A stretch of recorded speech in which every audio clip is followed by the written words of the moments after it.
பிரியாணி செய்ய போதும் பாதி வீடியோ முடிஞ்சிடுச்சு. நம்மளால் போட முடியல, ஏன்னா செல்லில் சார்ஜர் இல்லை. பவுஞ்சித்து ஊதுறாங்க. அரிசி கழுவிக்கிறோம், வாங்க கழுவலாம்.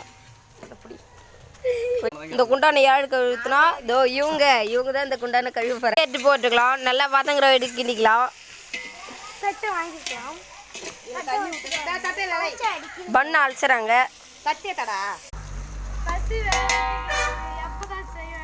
அடுப்பு வேற அவுஞ்சிடுச்சு, எரி வைங்க. அடுப்பு ஊத்துறாங்க. வாங்க சோயா பீன்ஸ் போட்டுக்கலாம். பண்ணு போட்டுக்கலாம். பிரியாணி மசாலா, கரம் மசாலா, எல்லா மசாலாவும் போட்டுக்கலாம். எல்லா மசாலாவும் கூடுறாதே, எல்லா மசாலாவும் கூடுறான். பாக்கிட்டே குத்தாச்சு. எண்ணெய் ஊற்றிக்கலாம். உப்பு போட்டுக்கலாம். கல் உப்பு கொஞ்சம் போட்டுக்கலாம். பார்த்து போட்டுக்கிறேன் வச்சிருப்பாரு. அடிப்படிக்கு போறாரு.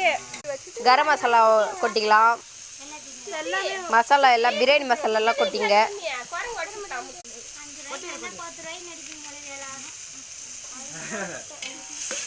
சும்மா சொன்னியா ரீனா?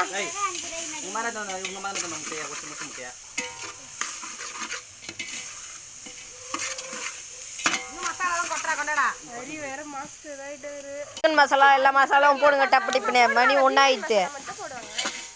போடுங்க. அடுப்பு வேற தீயுது. தண்ணி ஊத்துங்க. மாஸ்டர் அடி பிடிக்குது. ஆசிட் பவுடர் போடலாம்.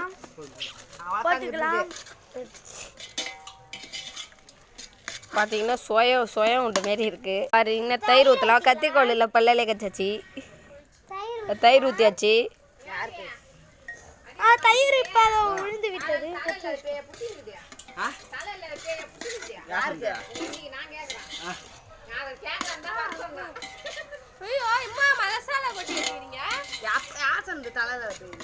எடுத்து கொட்டிக்கலாம். மெயினான அரிசி இல்ல, நாய் தூயின் போயிட்டு தண்ணி ஊற்றிக்கலாம். பாருங்க கறி குழம்பு மாரி இருக்கு. கடைசியில் பார்த்து ஊத்துங்க நல்லா தண்ணி. தான் நம்ம பழைய மாஸ்டர் போயிட்டு 10 பேருக்கு சாப்பாடு போட்டு வராரு. மழைச்சோளர் மாரி உப்பு போட்டுக்கலாம். நாளைக்கு மட்டன் பிரியாணி மிதக்குது. மாஸ்டர் சென்னைக்கு போறாரு. மூஞ்சி பாருங்க. பத்தில் உப்பு எடுத்துக்கிறோம். கடலேருந்து ஸ்ட்ரெயிட்டாக எடுத்துக்கன்னா நக்கி சாப்பிட்றாங்க பாருங்க. நேற்று வந்து மதுரையிலேருந்து மாஸ்டர் வந்துடுறாரு, கிண்டுறாரு. மாஸ்டர் சமைச்சது சூப்பராக இருக்குது. நீங்களும் ட்ரை வச்சுட்டு அரிசி போட போகிறோம். அரிசி போட்டுக்கலாம். நாங்கள் வந்து பாஸ்மதி ரைஸ் போடுறோம். சரி சும்மா சொல்ல வேண்டியதான்.